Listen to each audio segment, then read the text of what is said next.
ಅಪರೂಪಕ್ಕೆ government exam ಮಾಡದೇ ಇರೋದ್ರಿಂದ ಯಾವ್ದಾದ್ರು ಕೆಲಸ ಮಾಡಲೇಬೇಕು ಜೀವನಕ್ಕಾಗಿ. ಅದಕ್ಕೋಸ್ಕರ ನಮ್ಮ ಫ್ರೆಂಡು ಕ್ಯಾಟ್ರಿಂಗ್ ಮಾಡೋಣ ಬರ್ತೀಯ ಅಂತ ಕೇಳಿದೆ. ನಡಿಯಪ್ಪ ಅದ್ರ ಕೆಲಸ ಹೆಂಗಿರುತ್ತೆ ನೋಡೋಣ ಅಂತ ಫಸ್ಟ್ ಟೈಮ್ ಹೋಗಿದೆ.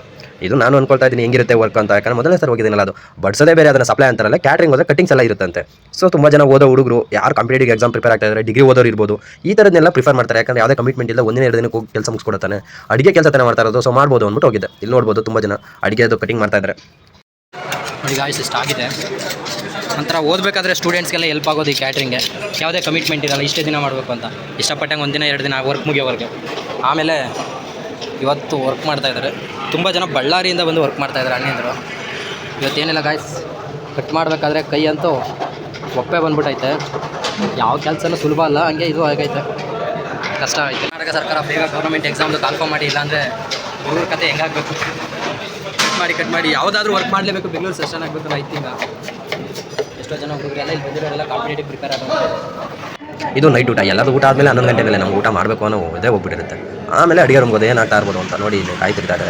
ಬೇರೆ ಬೇರೆ ಎಲ್ಲ ಅಡುಗೆ ಐಟಮ್ ಎಲ್ಲ ರೆಡಿ ಆಗ್ತಾ ಇರುತ್ತೆ. ಆ ಕಡೆ ಬಿಸಿನೀರು, ಆ ಕಡೆ ಅಡುಗೆ. ಇಲ್ಲಿ ನೀನು ಓದಿರೋ ಬಿಡು ಏನೂ ಬೇಕಾಗಿಲ್ಲ ಅವ್ರಿಗೆ. ಆ ಕಡೆ ವಯಸ್ಸಾಗಿರೋರು ಏನೋ, ನೀನು ಡಬಲ್ ಡಿಗ್ರಿ ಏನೂ ಬೇಕಾಗಿ ಏನಾದರೂ ಓದಿರೋ ಆ ಕೆಲಸ ಏನಿದೆ ಅದನ್ನು ನೀವು ಮಾಡು. ನೀನು ಯಾರು ಡಿಗ್ರಿ ಏನಾರು ತೊಗೊಂಡಿರಿ, ಏನಾರು ತೊಗೊಂಡಿರಿ, ಆ ಕೆಲಸಕ್ಕೆ ಜಸ್ಟಿಸ್ ಬೇಕು. ಇಲ್ಲಿ ನೋಡ್ಬೋದು, ಇಲ್ಲಿ ವೆಲ್ಕಮ್ ಜ್ಯೂಸಿಗೆ ರೆಡಿ ಮಾಡ್ತಾ ಇದ್ದಾರೆ. ವೆಲ್ಕಮ್ ಜ್ಯೂಸಿಗೆ ರೆಡಿ ಮಾಡ್ತಾ ಇದ್ದಾರೆ. ಇದು ಹಾಲು. ಸೊ ಇದು ಮೈದಾಲಿ ರೊಟ್ಟಿ ಮಾಡ್ತಾ ಇದ್ದಾರೆ. ನಿಮಗೆಲ್ಲ ಗೊತ್ತಿರ್ಬೋದು, ನಾರ್ತ್ ಸೈಡ್ ಹೋದರೆ ಇದೆ ಜಾಸ್ತಿ. ಡಾಬಾಗಳು ಹೋದ್ರೆ ರೊಟ್ಟಿ, ಪರೋಟ ಆ ಥರ ಜಾಸ್ತಿ ಇರುತ್ತಲ್ಲ, ಆ ಥರ ಇದು ನಡೀತಾ ಇದೆ. ಈ ಕೆಲಸ ಮಾಡುವಾಗ ರೆಸ್ಪೆಕ್ಟ್ ಬೇಕು ಅಂತ ಎಕ್ಸ್ಪೆಕ್ಟ್ ಮಾಡೋದು ತಪ್ಪಿಲ್ಲ. ತುಂಬ ಜನಕ್ಕೆ ಗೊತ್ತಿದೆ ನಾವೆಲ್ಲ ಓದಿದ್ದೀವಿ, ಆದರೆ ಈ ಕೆಲಸ ಮಾಡ್ತಾ ಇದ್ದೀವಿ ಅಂತ. ಏನಿಲ್ಲ ಗುರು, ಕರ್ನಾಟಕ ಗೌರ್ಮೆಂಟ್ ಆಗಲಿ ಯಾರೇ ಆಗಲಿ ಈ ಥರ ಎಕ್ಸಾಮ್ ನಂಬ್ಕೊ ಬಂದಿರೋರಿಗೆ ಅದೇ ಎಕ್ಸಾಮ್ನೇ ಪ್ರಪಂಚ ಆಗಿರುತ್ತೆ, ಬೇರೆ ಯಾವುದೂ ಇರಲ್ಲ. ಅಲ್ಲಿ ಅವರು ಎಕ್ಸಾಮ್ ಮಾಡಿದೆ ಇಷ್ಟು ಡಿಲೇ ಆಗ್ತಾ ಇರೋದೇ ಇಷ್ಟೆಲ್ಲ ಕಾರಣ ಆಗುತ್ತೆ. RCB ಮ್ಯಾಚ್ ಆಗಿರ್ಬೋದು, ಪೊಲೀಸ್ದು ರಿಕ್ರೂಟ್ಮೆಂಟು ಕಡಿಮೆ ಆಗಿದ್ದಕ್ಕೆ ಒಂದು ರೀಸನ್ ಅಂತ ಇದ್ದಾರೆ. ಪೊಲೀಸ್ ಸೆಕ್ಯೂರಿಟಿ ಕೊಡೋಕ್ಕೆ ಪೊಲೀಸ್ ಜಾಸ್ತಿ ಬೇಕಿತ್ತು ತಾನೆ. ರಿಕ್ರೂಟ್ಮೆಂಟ್ 2021 ನೋಟಿಫಿಕೇಶನ್ ಆಗಿದ್ದೆ ಲಾಸ್ಟು, ಇನ್ನು ಹಾಗೇ ಇಲ್ಲ. ಅದು ಬೇಗ ಆದರೆ ಹುಡುಗರು ಶಾರ್ಟೇಜ್ ಕಡಿಮೆ ಆಗುತ್ತೆ ತಾನೆ. ಇಲ್ಲಿ ಬಂದಿರೋರೆಲ್ಲ ಅದೇ ಇದಕ್ಕೆ ನೋಡಿದ್ದಾರೆ. ಬೆಂಗಳೂರು ಸಸ್ಟೈನ್ ಆಗಬೇಕು ಅಂದರೆ ಕಷ್ಟ ಗುರು. ಇದು 1 ಡೇ ಸಪ್ಲೈಯರ್. ಊಟ ಸಪ್ಲೈಗೆ ಎಲ್ಲ ರೆಡಿ ಆಗಿದ್ದಾರೆ. ಕ್ಯಾಟ್ರಿಂಗ್ ಸರ್ವಿಸ್ ಊಟ ಹಂಗೆ ಇರುತ್ತೆ. ಕ್ಯಾಟ್ರಿಂಗಲ್ಲಿ ಏನಂದರೆ ಬಾಯ್ಸ್ದು ಕಟ್ಟಿಂಗ್ಸು ವಿತ್ ಅದಾದರೆ 2 ಮೀಟ್ರು ಅಂತ. ಬರೀ ಸಪ್ಲೈ ಮಾಡೋಕ್ಕೆ ಬಂದರೆ, ಊಟ ಬಡ್ಸೋಕ್ಕೆ ಬಂದರೆ ಅದನ್ನ ಸಪ್ಲೈ ಅಂತ ಕರೀತಾರೆ. ಅದಕ್ಕೊಂದು 500ರಿಂದ 600 ಸಿಗ್ತಾರೆ. ಎಲ್ಲ ಸ್ಟೂಡೆಂಟ್ಸ್ ಡಿಗ್ರಿ ಆಗಿರ್ಬೋದು, ಕಾಂಪಿಟೇಟಿವ್ ಓದೋರೇ ಆಗಿರ್ಬೋದು, ಕರ್ನಾಟಕ ಸರ್ಕಾರ ನೋಟಿಫಿಕೇಷನ್ ಮಾಡದೇ ಇರೋದ್ರಿಂದ ಜೀವನ ಕಟ್ಕೊಳ್ಳೋಕ್ಕೋಸ್ಕರ ನಡೆಸ್ತಾ ಇರೋವಂಥದ್ದು. ಗೊತ್ತಿಲ್ಲ ಯಾವಾಗ ರಿಕ್ರೂಟ್ಮೆಂಟ್ ಕಾಲ್ಫಾರ್ಮ್ ಮಾಡ್ತಾರೋ. ಪೊಲೀಸ್ ಎಕ್ಸಾಮ್ಗೆ ಅಂತ ಕಾಯ್ಕೊತಿರೋರ ಕತೆ ಎಲ್ಲಿಗೆ ಬರುತ್ತೋ ಬೇಗ ಕಾಲ್ಫಾರ್ಮ್ ಮಾಡಿ ಅಂತ ಕೇಳ್ಕೊಬೋದು ಅಲ್ವಾ ಗೌರ್ಮೆಂಟ್ನ. ಆವಾಗಲಾದರೂ ಇದಕ್ಕೆಲ್ಲ ಮುಕ್ತಿ ಸಿಗುತ್ತೆ, ಬಿಡುಗಡೆ ಇದೆ. 2021 ನೋಟಿಫಿಕೇಶನ್ ಆಗಿದ್ದು PSIಲಿ ಹಗರಣ ಆಗಿ ಅಲ್ಲೊಂದು 2-3 ವರ್ಷ ತಳ್ಳಿಬಿಟ್ರು. ಈಗ ಒಳ ಮೀಸಲಾತಿಯಲ್ಲಿ ಇನ್ನೂ 2 ವರ್ಷ ತಳ್ತಾರೆ. ನಮ್ಗೆ ವಯಸ್ಸು ಹಂಗೆ ಕೂತಿರುತ್ತೆ ಹೇಳಿ. ಅಂತೆ ಇಂಥ ಊಟ ಎಲ್ಲ ಆಗ್ತಾ ಇದೆ.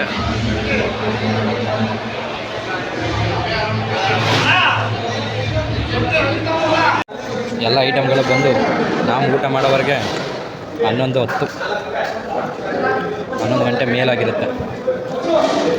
ಹಸ್ಕೊಂಡು ಏನು ಊಟ ಮಾಡೋಕ್ಕಾಗತ್ತಲ್ಲ. ಹಾಕ್ಯಾಣ ಇಲ್ಲೊಂದು ಸ್ವಲ್ಪ ಮಂಚೂರಿ. ಕಷ್ಟ ಐತೆ ಜೀವನಗಳು. ನಾವು ಬಂದಿರೋ ಚಿತ್ರ ನೋಡಿ ಎಷ್ಟು ದೊಡ್ಡದಾಗಿದೆ ಅಂತ. ಇಲ್ಲಿ ವೆಲ್ಕಮ್ ಡ್ರಿಂಕ್ಸ್ಗಿದೆ. ಎಷ್ಟು ಲಕ್ಸುರಿ ಆಗಿದೆ ಅಲ್ವಾ. ಇದು ರಿಸೆಪ್ಷನ್ ಇದ್ದಂಗೆ. ಮುಹೂರ್ತ. ಕ್ಯಾಮ್ರಾಮೆನ್ ಕತೆನೂ ಅಷ್ಟೇ. ಎಲ್ಲಿವರೆಗೆ ಅವರು ಫೋಟೋ ಮುಗ್ದು ಅಲ್ಲಿವರೆಗೂ ಅವರು ಊಟ ಮಾಡೋಂಗಿಲ್ಲ. ಅವ್ರಿಗೂ ಅಸಿಡಿಟಿ ಸ್ಟಾರ್ಟ್ ಆಗುತ್ತೆ ತಾನೆ. ಅಲ್ಲಿ ಬಡಿಸೋರ್ಗೂ ಅಷ್ಟೇ, ಲಾಸ್ಟ್ ಮೂಮೆಂಟ್ವರೆಗೂ. ಇವ್ರಿಗೇನು ಉದ್ಯೋಗ ಕೆಲಸ ಸಿಕ್ಕರೆ ಸಾಕು ಅಂತಿರುತ್ತೆ ಸ್ಟಾರ್ಟ್ ಆಗಿ.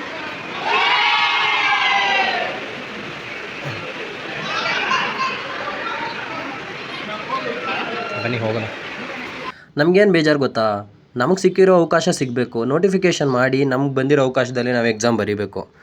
ಆ ದೇವರು ಕೂಡ ಏನೂ ಮಾಡಲ್ಲ ಅನಿಸುತ್ತೆ ಈ ವಿಷಯದಲ್ಲಿ. ಕೆಲವೊಬ್ಬರು ಅಡುಗೆಯವರು ಬೇಗ ಮಲಗ್ತಿರ್ತಾರೆ, ಇನ್ನು ಕೆಲವೊಬ್ರು ಊಟ ಮಾಡ್ತಾಯಿರ್ತಾರೆ, ಇನ್ನು ಕೆಲವೊಬ್ರು ಕಟ್ಟಿಂಗ್ಸ್ ಇವಾಗಲೇ ಮಾಡ್ತಾಯಿರ್ತಾರೆ. ಏನು ಮಾಡ್ತಾಯಿದ್ದೀವಿ ಜೀವನದಲ್ಲಿ ಅಂತ ಕ್ಲಾರಿಟಿನೇ ಇಲ್ದಂಗೆ ಆಗ್ಬಿಡುತ್ತೆ ಗುರು. ನೋಡಿ ಇನ್ನೂ ಸ್ವಲ್ಪ ಜನ ಅಲ್ಲೇ ಇದ್ದಾರೆ. ಊಟ ಆಗೋದೇ ತಡೆ ಹಚ್ಚಬೇಕು. ಇದಿಷ್ಟು ಹಚ್ಬಿಟ್ಟು ಹೋಗಿ ಮಲಗಬೇಕು. ಲೈಬ್ರರಿಗಳಲ್ಲಿ ಪೆನ್ ಹಿಡಿದು ಬರೀತಾ ಇದ್ದ ಕೈಗಳು ಚಾಕ್ ಹಿಡಿದು ಕಟ್ ಮಾಡ್ತಾ ಇದ್ದ. ಎಲ್ಲ ಮಲಗಿದ್ದಾರೆ. 1:15 ಆಗಿದೆ ಟೈಮು. ಮತ್ತೆ 5 ಗಂಟೆಗೆ ಎಲ್ಲನೇ ಎದ್ದಿಸ್ತಾರೆ. ಕಾರ್ಕಾರಿ ಕಟಿಂಗ್ ಎಲ್ಲ ಜೀವನ ಜಿಗಪ್ಸ್ಗೆ ಬಂದು ಹೋಗ್ಬೇಕು. ಹಂಗಾಗುತ್ತೆ. ರಿಯಲಿ ಟೈರ್ಡ್ ಆಗಿಬಿಟ್ಟಿದೆ ಗೈಸ್. 6 ಗಂಟೆ 5:15ಗೆ ಎದ್ದಿದ್ದಾರೆ. ಎಲ್ಲ 6 ಗಂಟೆಗೆ ಎದ್ದು ರೆಡಿಯಾಗಿರೋದು. ಸೊ ಮಾರ್ನಿಂಗ್ 6 ಗಂಟೆಗೆಲ್ಲ ಎದ್ದಿದ್ದಾರೆ. ಇನ್ನು ಕೆಲವೊಬ್ರು ಇಲ್ಲೇ ಮಲಗಿದ್ದಾರೆ. ದಿನ ಬೆಳಗ್ಗೆ ಎದ್ದು ಕಾಕಿ ಡ್ರೆಸ್ ಹಾಕಬೇಕು ಅಂತ ಕನ್ಸುತ್ತಿರೋ ಎಷ್ಟೋ ಜನರು ಆಸೆ ಇರುತ್ತೆ. ಈ ಡ್ರೆಸ್ ಹಾಕಿದ್ದೀನಿ. Back to work 6 o'clock. ಎಲ್ಲ ಖಾಲಿ.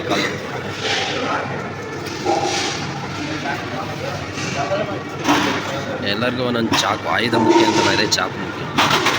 ಇದೇನು ತಾಲಿ ಕಟ್ಟಿಸ್ತಾವ್ರ? ನಿನ್ನೆ ನೈಟ್ ಮುಗಿದಿತ್ತು, ಇವತ್ತು ಮಾರ್ನಿಂಗ್ ಟಿಫಿನ್ಗೆ ಆಲ್ರೆಡಿ ಎಲ್ಲ ರೆಡಿ ಆಗ್ತಾ ಇದ್ದಾರೆ. ನಮ್ಮ ಬಾಯ್ಸ್ ಎಲ್ಲ ಮೆಣಸಿನ್ಕಾಯಿ ಬಿಡ್ಸೋದಾಗಿರಲಿ, ಸೌತೆಕಾಯಿ ಕಟ್ಟಿಂಗ್ಸ್ ಆಗಿರಲಿ, ಆ ಕಡೆ ಟೊಮೊಟೊ ನಡೀತಾ ಇದೆ, ಈ ಕಡೆ ಮೆಣಸಿನ್ಕಾಯಿ ಕಟ್ ಮಾಡ್ತಾ ಇದ್ದಾರೆ. ಸೊ ತುಂಬ ಕಡೆ ವರ್ಕ್ ಆಗಿದೆ. ಲೈಬ್ರರಿಲಿ ಓದಿ ಬೇಜಾರಾದಾಗ ಸಾಯಂಕಾಲ ಟೀಗೆ ಹೋಗೋದು ನೆನಪಾಗ್ತಾ ಇತ್ತು. ಇಲ್ಲಿ ನಾನೇ ಟೀ ಕೊಡ್ತಾ ಇದ್ದೀನಿ, ಅದು ನೆನಪಾಯ್ತು. ಕರೆಕ್ಟಾಗಿ ತಾಲಿ ಕಟ್ಟೋ ಟೈಮಿಗೆ ಬಂದಿದ್ದೀನಿ. ಇರಬೇಕು ಒಬ್ಬ ಸಂಗಾತಿ, ನೋವುಗಳಿಗೆ ಸ್ಪಂದಿಸುತ್ತಾ, ತಪ್ಪುಗಳನ್ನು ತಿದ್ದುತ್ತಾ, ಖುಷಿಯನ್ನು ಹಂಚಿಕೊಳ್ಳುತ್ತಾ, ಪ್ರೇಮಿಗಿಂತ ಹೆಚ್ಚಾಗಿ ಪ್ರೀತಿಸುತ್ತಾ, ಆಗಾಗ ರೇಗಿಸುತ್ತಾ, ಬದುಕಿಗೆ ಸ್ಫೂರ್ತಿ ತುಂಬುವಂಥ ಸಂಗಾತಿ ಇರಬೇಕು. ಸರ್ಕಾರಿ ಕೆಲಸ ತಗೊಂಡು ಅಪ್ಪ ಅಮ್ಮನ್ನ ಚೆನ್ನಾಗಿ ಸಾಕಿ, ಮನೆ ಕಟ್ಟಿ, ಮದುವೆ ಆಗಿ, ಇನ್ನೂ ಎಷ್ಟೆಲ್ಲ ಆಸೆ ಇದೆ ಅಲ್ವಾ? ನೆರವೇರುತ್ತಾ? ನೆರವೇರಲಿ. ಮದುವೆ ಏನೋ ಬಂಧನೇ ಚೆಂದ ಅಲ್ವಾ? 2 ಜೀವಗಳು, 2 ಫ್ಯಾಮಿಲಿಗಳು ಒಂದಾಗುವಂಥ ಸಂದರ್ಭ. ಇಬ್ಬರು ಮದುವೆ ಆಗಿ ಜೀವನ ಪರ್ಯಂತ ಜೊತೆಗಿರೋದಕ್ಕೆ ಅವರು ಖರ್ಚು ಅನ್ನೋದು ತುಂಬ ಡಿಪೆಂಡ್ ಆಗುತ್ತೆ. ಈಗ ತುಂಬ ಜನರಿಗೆ ಎಕನಾಮಿಕಲಿ ಇದು ಟ್ರಾನ್ಸಾಕ್ಷನ್ ನಡೀತಾ ಇಲ್ಲ. ಫ್ಲವರಿಂಗ್ ಡೆಕೋರೇಷನ್ ಆಗಿರ್ಬೋದು, ಕ್ಯಾಮ್ರಾಮನ್ ಫೋಟೋಶೂಟ್ದಾಗಿರ್ಬೋದು, ಕ್ಯಾಟ್ರಿಂಗ್ ಸರ್ವಿಸ್ ಅವ್ರಿಗಾಗಿರ್ಬೋದು, ತುಂಬ ಜನಕ್ಕೆ ಎಂಪ್ಲಾಯ್ಮೆಂಟ್ ಸಿಗುತ್ತೆ. ಇವಾಗ ನೀವೇ ನೋಡಿರ್ಬೋದು, ಅಂಬಾನಿ ಮಗನ ಮದುವೆ ಆಗಬೇಕಾದ್ರೆ ಅವನ ಆಸ್ತಿಲಿರೋದು 8 ಆಣಿಗಿಂತ ಕಡಿಮೆ ಖರ್ಚು ಮಾಡಿದ್ರಂತೆ. ಆ ಥರ ಕೋಟ್ಯಾಂತರ ರೂಪಾಯಿ ದುಡ್ಡಿರೋರು ಮದುವೆನ ಇನ್ನೂ ಲಕ್ಸುರಿಯಾಗಿ ಮಾಡಲಿ, ಇನ್ನೂ 10% ಖರ್ಚಾದಷ್ಟು ಮದುವೆ ಮಾಡಲಿ.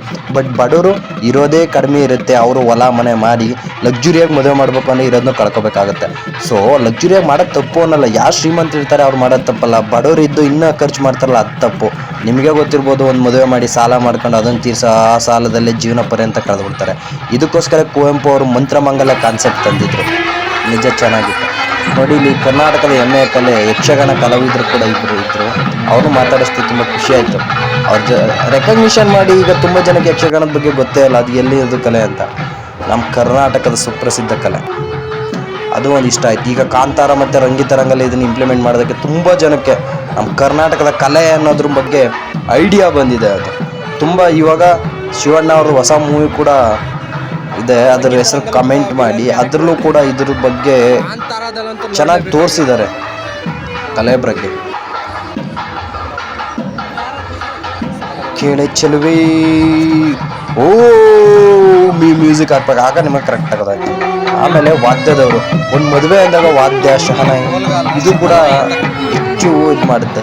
ಇವ್ರನ್ನ ಒಂಥರ ಮೂಲೆ ಗುಂಪು ಮಾಡಿಬಿಟ್ಟಿರ್ತಾರೆ. ಇವ್ರ ಪಾಡಿಗೆ ಇವ್ರು ಬಡಿಸ್ತಾ ಇದ್ರೆ ಜನರ ಪಾಡಿಗೆ ಜನ ಕೂತಿರ್ತಿದ್ದಾರೆ, ಕೇಳಿಸ್ಕೊತಾ ಇದ್ದಾರೆ. ಇವ್ರಿಗೆ ರೆಕಗ್ನಿಷನ್ ಅಂತ ಇರಲ್ಲ. ನಾನು ಇದು ಮಾಡಬೇಕಾದ್ರೆ ಅವ್ರ ರಿಯಾಕ್ಷನ್ ನೋಡ್ತಾ ಇದ್ದೆ. ವಿಡಿಯೋ ಮಾಡಬೇಕಾದ್ರೆ ಬಾ ಇಲ್ಲಿ ಮುಂದೆ ಬಂದು ಮಾಡು ಅಂತ ಹೇಳ್ತಾ ಇದ್ರು. ಅವ್ರಿಗೂ ಕೂಡ ಅದು ಬೇಕು, ಜನರ ಜೊತೆ ಬೆರೀಬೇಕು ಅಂತ. ಅವ್ರು ಪಾಡಿಗೆವ್ರ ಮೂಲೆ ಪಾಡಿಗೆವ್ರು ಬಾರಿಸ್ತಾ ಇರ್ತಾರೆ, ಅವ್ರು ಕೇಳೋರು ಕೇಳ್ತಾ ಇದ್ದಾರೆ ಅನ್ನೋ ಸಿಚುವೇಶನ್ ಅನ್ನಿಸ್ತಾ ಇತ್ತು.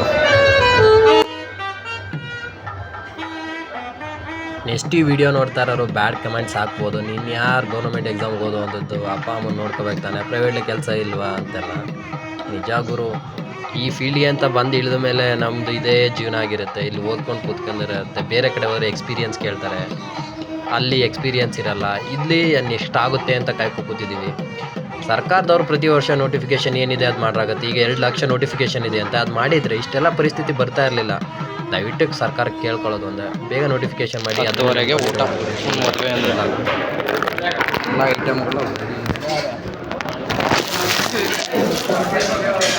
ಅಲ್ಟಿಮೇಟ್ಲಿ ಗಂಡು ಏನೋ ಬರೋವ್ರಿಗೆ ಯಾರು ಊಟ ಮಾಡೋಕ್ಕಿಲ್ಲ ಗುರು. ಅಲ್ಟಿಮೇಟ್ಲಿ ಅವ್ರು ಬರಬೇಕು, ಮುಗಿಸ್ಬೇಕು. ಈ ವಿಡಿಯೋ ಮಾಡಿದ ಉದ್ದೇಶ ಏನಂದರೆ, ಸರ್ಕಾರಿ ಕೆಲಸನೇ ಬೇಕು ಅಂತ ಆಸೆಪಟ್ಟು ಅದು ಫೀಲ್ಡಿಗೆ ಬಂದು ಸರ್ಕಾರಿ ಕೆಲಸಕ್ಕೆ ಓದ್ಕೊಳ್ತಾ ಇದ್ದೀವಿ. ಈಗ ನಮಗೆ ಬೇಕಾಗಿರೋದೊಂದೇ, ಸರ್ಕಾರ ಇದಕ್ಕೆ ಅವಕಾಶ ಮಾಡ್ಕೊಂಡು ನೋಟಿಫಿಕೇಷನ್ ಮಾಡಿ ನಮಗೆ ಅವಕಾಶ ಕೊಟ್ಟರೆ ಸಾಕು, ಕ್ಲಿಯರ್ ಮಾಡ್ಕೊಳ್ತೀವಿ ಅನ್ನೋ ನಂಬಿಕೆ ನಮಗಿದೆ. ಸೊ ಈ ವಿಡಿಯೋ ಇಷ್ಟವಾಗಿದ್ದರೆ ಲೈಕ್ ಮಾಡಿ, ಶೇರ್ ಮಾಡಿ, ಸಬ್ಸ್ಕ್ರೈಬ್ ಮಾಡಿ. Thank you guys.